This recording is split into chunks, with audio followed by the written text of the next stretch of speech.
दोस्तों आज मैं जो दो कहानियां सुनाने जा रहा हूं वो इतनी अविश्वसनीय है कि अगर इसका कोई सबूत ना होता तो इस पर यकीन करना नामुमकिन था। खुशकिस्मती से हमारे पास सबूत के तौर पर कुछ तस्वीरें मौजूद हैं। जैसे जैसे लय में आप ये कहानियां सुनते जाओगे वैसे वैसे आपके रोंगटे भी खड़े हो जाएंगे, क्योंकि ये फेक नहीं बिल्कुल सच है। इन सच्ची कहानियों के लिंक्स आपको नीचे डिस्क्रिप्शन में मिल जाएंगे। आप आज की वीडियो आंखें बंद करके भी देख सकते हो। सारे विजुअल्स आपका दिमाग खुद बनाएगा, ये मैं गारंटी देता हूँ। बाकी आपकी मर्जी है, क्योंकि आज ना तो मैं कोई करैक्टर बताऊंगा और ना ही कुछ और, क्योंकि दो कहानियां हैं। तो चलिए आज की सच्ची कहानियों को शुरू करते हैं जो आपके रोंगटे खड़े कर देंगी। बात करते हैं पहली ट्रू स्टोरी से। ठंड ज्यादा है, रजाई ओढ़ लो और आराम से स्टोरी सुनो। घटना है सन 1956 की। SS एंड्रिया डोरिया नामक एक जहाज जो कि दिखने में बहुत ही खूबसूरत था, उस वक्त इटली का सबसे सुरक्षित माने जाने वाला पानी वाला जहाज था। लेकिन अब यह जहाज अपनी सेफ्टी के लिए बिल्कुल भी याद नहीं रखा जाता। वो क्यों? अब सुनो। 25 जुलाई उसी साल सन 1956 में जब वो जहाज अमेरिका के ईस्ट कोस्ट से यात्रियों को लेकर निकला तो वो आगे जाकर बहुत ज्यादा धुंध से घिर जाता है। इतनी ज्यादा फॉग होती है कि कुछ भी नजर नहीं आता। उसके बाद जहाज के कैप्टन ने जो प्रोसीजर होते हैं उनको फॉलो किया। कैप्टन ने जहाज की रफ्तार कम की। धुंध आने पर जो जहाज की सीटी होती है उसे भी बजाना शुरू कर दिया गया ताकि आसपास के जहाजों को चेतावनी दी जा सके। जैसे ही कैप्टन ने उस सीटी को बजाया तो उनके जहाज की सीटी बजने के साथ ही एक और जहाज की सीटी सुनाई पड़ती है। वो दूसरा जहाज कोई और था। वो था एक स्वीडिश जहाज जिसका नाम था स्टॉकहोम। वो भी सेम इसी जहाज की तरह धुंध में घिर गया था। लेकिन उस स्वीडिश जहाज को एंड्रिया जहाज की पोजीशन के बारे में बिल्कुल भी नहीं पता था। पॉइंट पे आए तो दोनों जहाजों की एक दूसरे को लोकेशन नहीं पता था, बस जहाज की सीटी सुनाई दे रही थी। इसलिए अब दोनों जहाज रेडार का इस्तेमाल करने लगे ताकि एक दूसरे की लोकेशन का पता चल सके। लेकिन दोनों जहाजों के अनुमान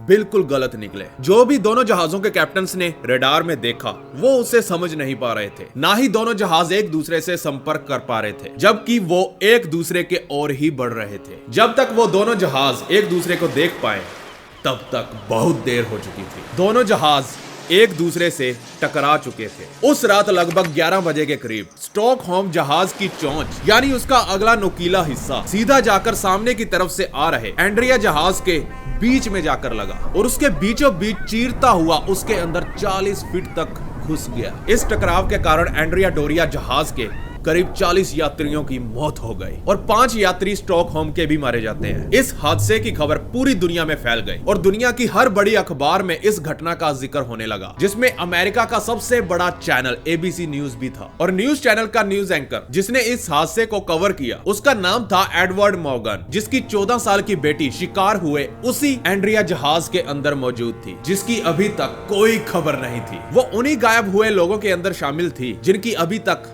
ना तो जिंदा और ना ही मरने की खबर थी। मॉर्गन के पास इंतजार करने के अलावा और कोई चारा नहीं था। फिर भी एडवर्ड मॉर्गन उस वक्त लाइव हुआ और ऑन एयर गया इसी स्टोरी को कवर करने जिसमें कि उसकी 14 साल की बेटी मौजूद थी। लेकिन उसने लाइव होने के दौरान कहीं भी अपनी बेटी का जिक्र नहीं किया कि मेरी बेटी भी उस जहाज में मौजूद है, और ना ही उसके चेहरे पर कोई तनाव दिखाई दिया। जब मॉर्गन न्यूज खत्म करके हटा तब उसके पास हादसे की एक और खबर आई। जाहिर तौर पर वो लड़की जहाज के एक कमरे में सोई हुई थी जिसमें कि स्टॉकहोम जहाज का अगला हिस्सा जाकर टकराया था। टकराव के बाद वो उठ गई, लेकिन उसे नहीं पता था कि वो कहां है, तो उसने अपनी मां को आवाज लगाई। उसी दौरान एक आदमी जो दूसरे जहाज यानी स्टॉकहोम में सवार था उसे एक बच्ची के रोने की आवाज सुनाई दी, जिसके बाद वो भागते हुए स्टॉकहोम जहाज के सामने वाले हिस्से में गया जहां से उसने लड़की की रोने की आवाज सुनी थी। लेकिन जब वो वहां पहुंचा तो उसे अपनी आंखों पर विश्वास ही नहीं हुआ। स्टॉकहोम जहाज के टूटे हुए हिस्से में एक बेड फंसा हुआ था और उसी बेड पर एक डरी हुई सहमी हुई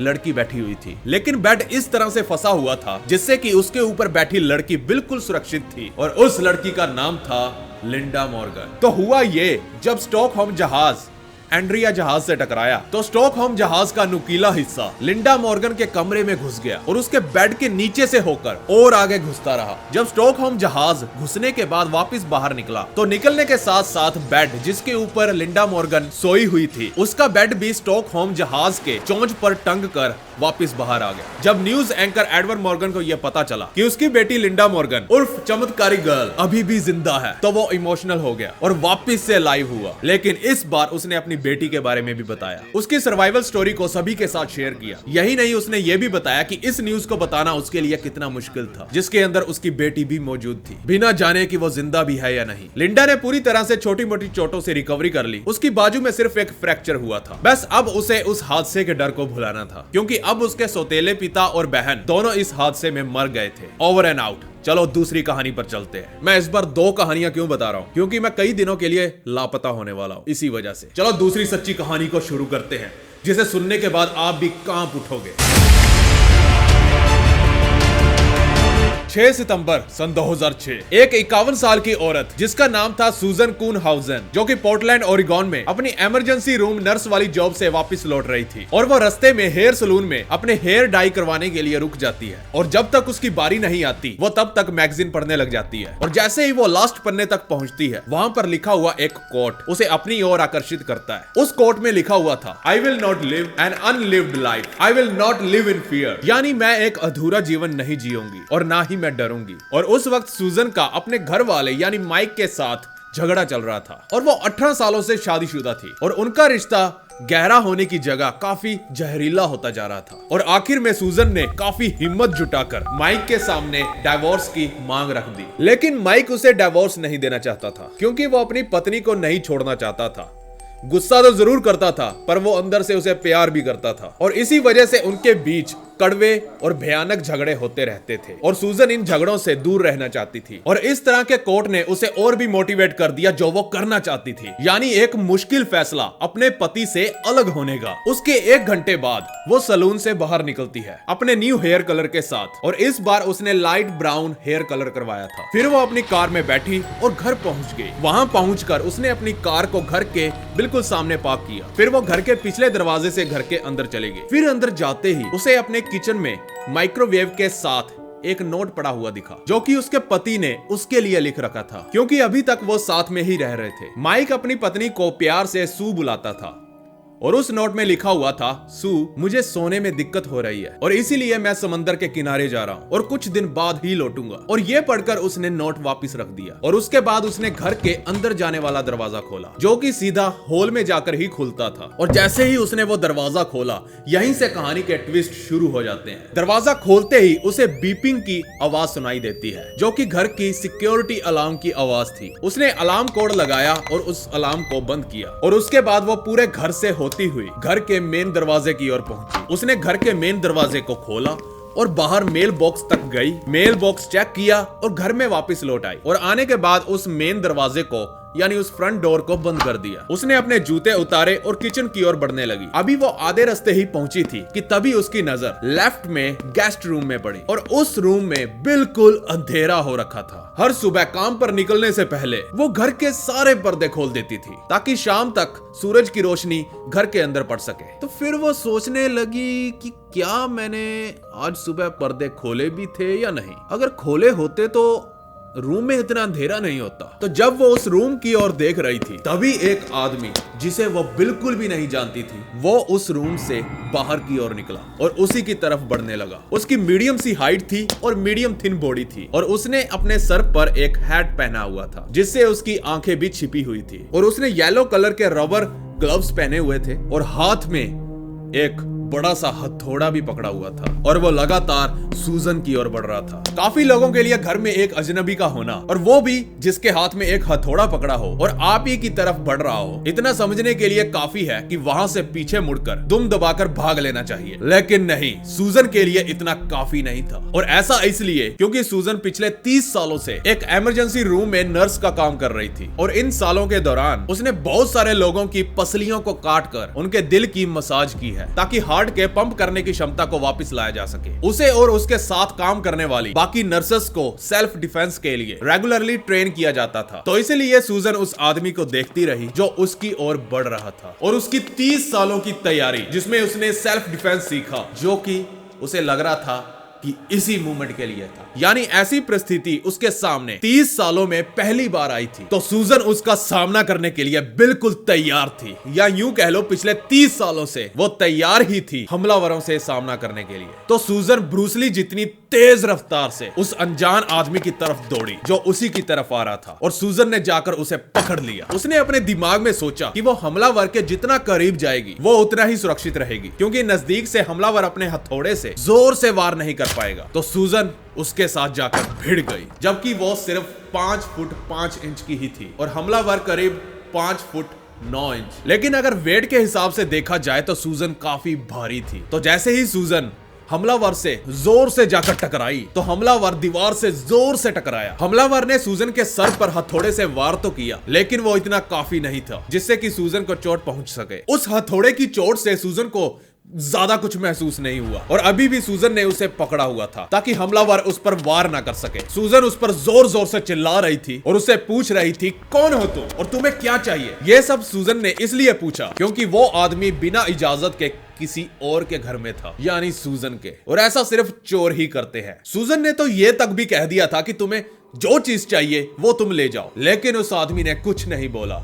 अभी भी वो शांत था। तो फिर सूजन ने उसे अच्छे से दबोचा और दीवार के साथ गले से पकड़कर और पुश किया। फिर उस आदमी ने सिर्फ 2 शब्द बोले और वो 2 शब्द थे, यू आर स्ट्रॉन्ग, तुम बहुत ताकतवर हो। जब सूजन के कानों में ये 2 शब्द पड़े तो उसकी बॉडी में और भी एड्रेनलिन रश हुआ और सूजन को अब ये भी पता चल चुका था कि ये आदमी इस घर में चोरी करने बिल्कुल भी नहीं आया था, बल्कि उसे मारने आया है। लेकिन सूजन ने सोच लिया था कि नहीं, मुझे जीना है। और जब सूजन उसे दीवार की ओर धकेल रही थी तो उसने जैसे तैसे करके उस आदमी का हथौड़ा उससे छीन लिया और उस हथौड़े से उसने उस आदमी के सर पर 3 बार वार किया और तीसरे वार के बाद उस आदमी ने हथौड़े को वापस अपने हाथों में लेने की कोशिश की, लेकिन फिर सूजन ने उसका गला घोटना शुरू कर दिया। मतलब सूजन ने उसके गले को कसकर पकड़ लिया, जिससे वो हथौड़े को छोड़ अपनी जान बचाने लगा। जब सूजन ने उसे पकड़ रखा था तभी सूजन ने रियलाइज किया कि उसने तो बस उस आदमी को अपने डिफेंस के लिए पकड़ रखा है, उसे जल्द ही कुछ करना होगा। तो सूजन ने अपने दूसरे हाथ से भी उसके गले को पकड़ लिया, जिससे उसकी पकड़ और भी मजबूत हो गई और कस कर पकड़े होने के कारण उस आदमी की विंड पाइप दब रही थी, यानी सांस लेने की नली वो दब रही थी। सूजन उस पर जोर से चिल्लाई कि अभी भी वक्त है और बोली, मैं एम्बुलेंस को कॉल करके यहाँ बुला लूंगी अगर तुम ये बता देते हो कि तुम्हें यहाँ किसने भेजा है, और तुम्हारी भलाई इसी में है कि तुम मेरे सवाल का जवाब जल्द से जल्द दो। तो उस आदमी ने सूजन की ओर देखा और जोर से घुर्राया, यानी वो आदमी अभी भी माना नहीं था। जिसके बाद सूजन ने अपनी पकड़ और भी मजबूत कर ली जब तक कि उसका चेहरा नीला नहीं पड़ गया। और तब सूजन को यह पता चल गया था कि अगर उसने उस आदमी को इसी तरह पकड़े रखा तो वो उसकी सांसें छीन लेगी, मतलब वो उसे मार डालेगी। लेकिन सूजन उसे मारना बिल्कुल भी नहीं चाहती थी, तो उसने उस आदमी को नीचे जमीन पर पटक दिया। जिसके बाद सूजन पीछे मुड़ी और घर के सामने वाले दरवाजे की ओर भागी कि तभी उस आदमी ने जंप लगाई और सूजन के पैर पकड़ लिए और उसे नीचे गिरा दिया। और जब वो नीचे गिरी तो वो अपने पेट के बल घूमी और फटाफट सीधी हो गई कि तभी वो आदमी उसके ऊपर हथौड़ा लेकर खड़ा हो गया। तो सूजन जितना जल्दी हो सके अपना बचाव करना चाहती थी। तो सूजन ने अपनी पूरी ताकत के साथ उस आदमी की टांग के अंदर वाले हिस्से को काट लिया। उसने इतनी जोर से काटा कि उसकी पैंट भी वहां से फट गई और साथ ही उसके मुंह में उसका मांस का टुकड़ा भी आ गया था। सूजन के काटने की वजह से वो आदमी दर्द से चिल्ला उठा, जिससे वो सूजन पर हमला नहीं कर पाया और वो पीछे की ओर हटने लगा। लेकिन सूजन ने अभी तक भी काटना बंद नहीं किया था। फिर सूजन एक ज़ोंबी की तरह अपने घुटनों के बल खड़ी हुई और उसके पेट को भी काट लिया, मानो जैसे ज़ोंबी वायरस उसके अंदर आ गया हो। फिर से उस आदमी के मांस का टुकड़ा अब सूजन के मुंह में था और इस पॉइंट पर सूजन ने अब उसे पकड़कर नीचे गिरा दिया। लेकिन सूजन भी उसके साथ नीचे गिर गई, जिससे हमलावर सूजन के ऊपर गिर गया, जिससे सूजन उसके नीचे दब गई। हमलावर फिर से हथौड़ा उठाकर सूजन को मारने की कोशिश करने लगा, लेकिन अब सूजन को बहुत ही ज्यादा गुस्सा आ गया था। उसने कहा, रुक जा तेरी माँ की चादर। इतना भयंकर गुस्सा कि उसने हमलावर के गले को पकड़ लिया। हमलावर सूजन के चंगुल से बचने की कोशिश करता रहा, लेकिन सूजन ने सोच लिया था कि ये आदमी ना तो बात करना चाहता है और ना ही ये बताना चाहता है कि आखिर उसे चाहिए क्या और ये क्यों मेरी जान के पीछे पड़ा है। लेकिन मुझे इतना समझ आ गया कि ये आदमी मुझे मारना चाहता है। इससे पहले कि ये कुछ करे मैं ही इसे मार देती। और अब इस बार सूजन ने उसका गला उसे मारने के लिए दबोचा। उसने ठान ली थी कि अब वो इसे खत्म कर देगी। और फिर कुछ समय बाद उसके ऊपर पड़े आदमी ने हिलना डुलना बंद कर दिया था, यानी अब उसने सूजन से बचने की कोशिश छोड़ दी थी और सूजन समझ चुकी थी कि अब इस भाई साहब की विकेट गिर चुकी है, यानी वह मर चुका है। सूजन फिर आराम से खड़ी हुई और उसने नीचे पड़े हुए उस आदमी की तरफ देखा। उसे दोबारा चेक किया कि वो मरा है या नहीं। फिर सूजन ने उसका पड़ा हुआ वो हथौड़ा उठाया और आराम से बिना हड़बड़ी किए और ना ही कोई चेहरे पर घबराहट लिए बड़े ही आराम से घर के दरवाजे को खोल बाहर चली गई, मानो जैसे कुछ हुआ ही ना हो। बाहर पहुंचने के बाद वो अपनी पड़ोसियों का दरवाजा खटखटाती है। पड़ोसी बाहर आए,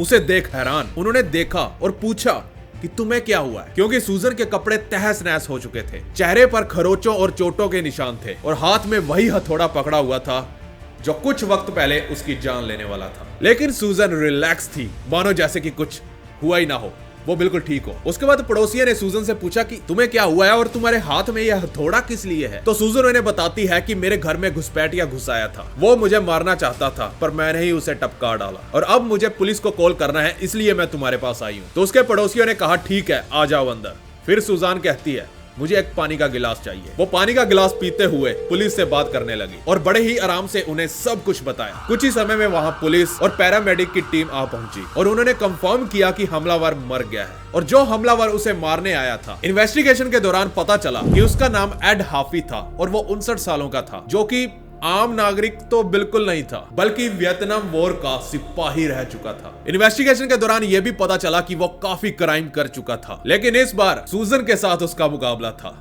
और एक लड़की ने उसे ऐसा धोया कि उसकी आत्मा भी रो पड़ेगी। पुलिस को सूजन के घर में एड हाफी का एक बैग मिला जिसमें कि एक डायरी थी जिस पर शायरियां नहीं बल्कि मर्डर करने की प्लानिंग थी कि सूजन को मारने के बाद क्या करना है, उसे किसको कॉल करना है या बताना है कि सूजन मर चुकी है। उस डायरी में एक इंस्ट्रक्शन ये भी लिखी हुई थी, कॉल माइक, और वो शख्स और कोई नहीं बल्कि सूजन का ही पति था। सूजन के पति ने सूजन को मरवाने के लिए हमलावर को $50,000 दिए थे और इस हादसे के एक दिन पहले माइक ने उस आदमी को घर बुला लिया था और उसे सब कुछ बता दिया कि उसे कब कब क्या करना है। और उसके बाद माइक ने एक नोट सूजन के लिए छोड़ दिया था जिसमें लिखा था कि कुछ दिन बाद मिलते हैं। और जब पुलिस ने माइक को गिरफ्तार किया तो माइक ने सभी इल्जामों को सिरे से नकार दिया और बाद में जाकर उसने सारे गुनाह कबूल कर लिए, जिसके बाद उसे अपनी पत्नी को जान से मारने के लिए 7 साल की सजा हुई। लेकिन माइक ने कभी ये नहीं बताया कि वो सूजन को क्यों मरवाना चाहता था, मगर वो कंगाल हो जाता अगर वो अपनी पत्नी को तलाक दे देता तो। और अगर सूजन किसी कारण से मर जाती है तो सूजन का घर माइक का हो जाता। पर जैसे ही माइक को सजा हुई तो सूजन ने तुरंत माइक पर